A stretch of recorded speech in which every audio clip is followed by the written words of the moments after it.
Iran जंग में कूदेगा Saudi अरब। Wall street journal के हवाले से बहुत बड़ी खबर। सऊदी अरब के क्राउन प्रिंस ने इसका संकेत दिया है। यूएई के जंग में भी कूदने की आशंका है। 26 दिनों से लगातार मिडिल ईस्ट के तमाम देशों पर ईरान हमले कर रहा है, लेकिन कोई भी देश अभी मध्य पूर्व का ईरान पर हमला नहीं कर रहा है। लेकिन सऊदी अरब और संयुक्त अरब अमीरात, ये दोनों देशों से ये संकेत मिल रहे हैं कि ईरान को सबक सिखाना जरूरी है और युद्ध के मैदान में ये दोनों भी पलटवार करते हुए नजर आ सकते हैं। अब सवाल यह कि क्या जंग में कूदेंगे सऊदी अरब और यूएई? सऊदी अरब और यूएई ने जंग में कूदने के संकेत दे दिए हैं। ईरान के खिलाफ यूएस इजराइल के साथ मिलकर ये लड़ेंगे। सऊदी यूएस को किंग फहद बेस के इस्तेमाल पर सहमत हो गया है। मध्य पूर्व का तनाव कई गुना इससे बढ़ने की आशंका नजर आ रही है। और जंग में कूदने की वजह क्या है, जरा वो भी जानिए।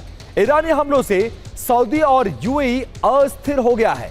ईरान का बुनियादी ढांचे पर लगातार हमला जारी है। तेल प्लांट और अहम इमारतों को वो निशाना बना रहा है। सऊदी के अरामको प्लांट पर भी अटैक किया था और पूरी दुनिया में इसका असर दिख रहा है। अब ईरान सऊदी अरब में पुरानी दुश्मनी भी है, क्या इसलिए भी बदले की कार्रवाई की जा रही है?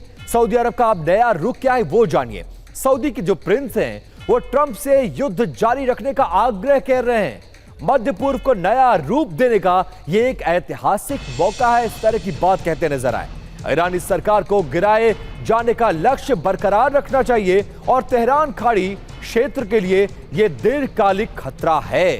साथ साथ ईरानी नेतृत्व को उखाड़ फेंकने से ही ईरान वाली समस्या का हल होगा।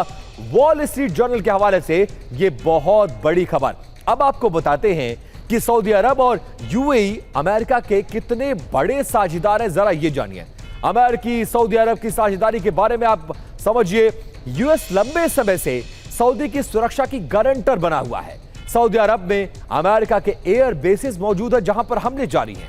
यूएस सैनिक जेट, मिसाइल और डिफेंस में सऊदी में तैनात है। इन तमाम चीजों को लेकर सऊदी दुनिया का सबसे बड़ा यूएस हथियारों का खरीदार है। सऊदी अरब के पास मध्य पूर्व में सबसे मजबूत एयरफोर्स वहां पर मौजूद है।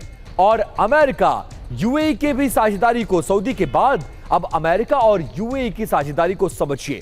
अमेरिका ने यूएई को दिया है नॉन नेटो सहयोगी का दर्जा। यूएई मध्य पूर्व में अमेरिका का फॉरवर्ड ऑपरेशन हब है। यूएई के अल धफ्रा एयर बेस पर यूएस की मजबूत मौजूदगी है। अल धफ्रा से F-35, F-22 जैसे स्टेल्थ फाइटर ऑपरेट होते हैं और यूएई की सेना अमेरिकी टेक्नोलॉजी से जुड़ी हुई है। मनीष झा का एक बार रुक कर लेते हैं। मनीष, मिडिल ईस्ट 26 दिनों से इस युद्ध में वार को झेल रहा है, लेकिन अब तक पलटवार नहीं। लेकिन दो देशों से जो संकेत आ रहे हैं वो संकेत कितने खतरनाक है, इस युद्ध को कितना भड़काएंगे और क्या जो मोटिव लेके यूएई और सऊदी अरब आगे बढ़ना चाहते हैं, इतना आसान है उस मोटिव को अचीव करना अमेरिका के भरोसे, जिसके भरोसे उस जंग में फंस गए वो?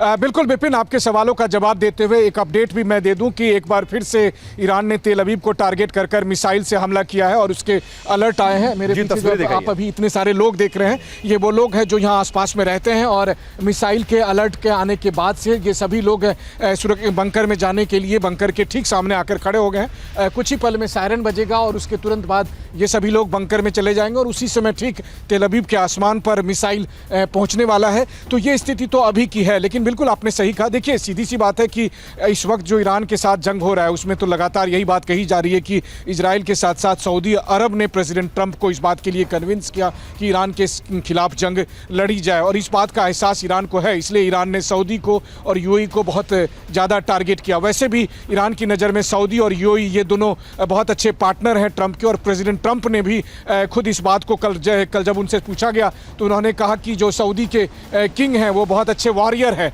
मतलब वो योद्धा हैं, वो लड़ना चाहते हैं। तो उस नज़र में प्रेसिडेंट ट्रंप की नज़र में सऊदी ईरान के जंग में शामिल है। अब यह है कि अभी तक सऊदी हो, यूएई हो, इन्होंने अपने ज़मीन का, अपने आसमान का और अपने यहाँ मौजूद अमेरिकी बेसेस के यूज़ करने की इजाज़त दी है। लेकिन क्या वो डायरेक्ट जंग में जाएंगे? लगता तो यही है कि अगर ये जंग लंबी खिंच गई, जो इस वक्त ट्रंप और ईरान के बीच की तथाकथित बातचीत है, अगर ये बातचीत फेल हो गई, जिसकी बहुत ज़्यादा संभावना है, तो वैसी स्थिति में फिर खाड़ी देश जो नेक्स्ट राउंड है उसमें डायरेक्ट अटैक कर सकते हैं। हालांकि कतर के विदेश मंत्री ने एक बार ये कहा था कि ये ट्रंप अमेरिका की इच्छा है कि एक बार खाड़ी देश और ईरान के बीच जंग शुरू हो जाए तो वो यहाँ से आउट हो जाए और फिर वो खाड़ी देशों को हथियार बेचकर इस लड़ाई को ठीक उसी तरह से आगे रखना चाहते हैं जैसे रूस और यूक्रेन में यूक्रेन का इस्तेमाल हो रहा है। तो इस तरह के बहुत सारे समीकरण बदल रहे हैं। देखिए, जंग के समय में आप किस पर भरोसा करेंगे? ट्रंप ने तो यही कहा है कि वो किसी पर भरोसा नहीं करते, तो लोग ट्रंप पर कैसे भरोसा करेंगे? तो अमेरिका के सहयोगी देश में ये तमाम बातों को फूंक फूंक कर चल रहे हैं। लेकिन हाँ, इस बीच में जो सबसे बड़ी बात है वो यही है कि ये जंग जारी है, इस जंग के रुकने का कोई नाम नहीं ले रहा, ईरान भी नहीं थक रहा और उसकी सबसे बड़ी गवाही इस वक्त तेल अवीव से मौजूद रहकर मैं कह सकता हूं कि अभी कुछ ही पल में यहां पर ईरान के मिसाइल पहुंचने वाले हैं और उसके लिए लगातार अलर्ट बज रहे हैं। वहीं दूसरी तरफ अगर आपको मैं कहूं कि अमेरिका के जो सहयोगी देश हैं, अमेरिका के सहयोगी देश भी ये देख रहे हैं कि अब अमेरिका की अगली रणनीति क्या होगी। देखिए, ये भी बहुत बड़ी बात है कि अमेरिका का सबसे बड़ा एयरक्राफ्ट अमेरिका की अगली रणनीति पर पूरी दुनिया की निगाह है। लेकिन अगर ये दोनों देश इस जंग में कूदे तो जंग का दायरा और बड़ा होगा और विध्वंस इससे भी ज्यादा बढ़ सकता है।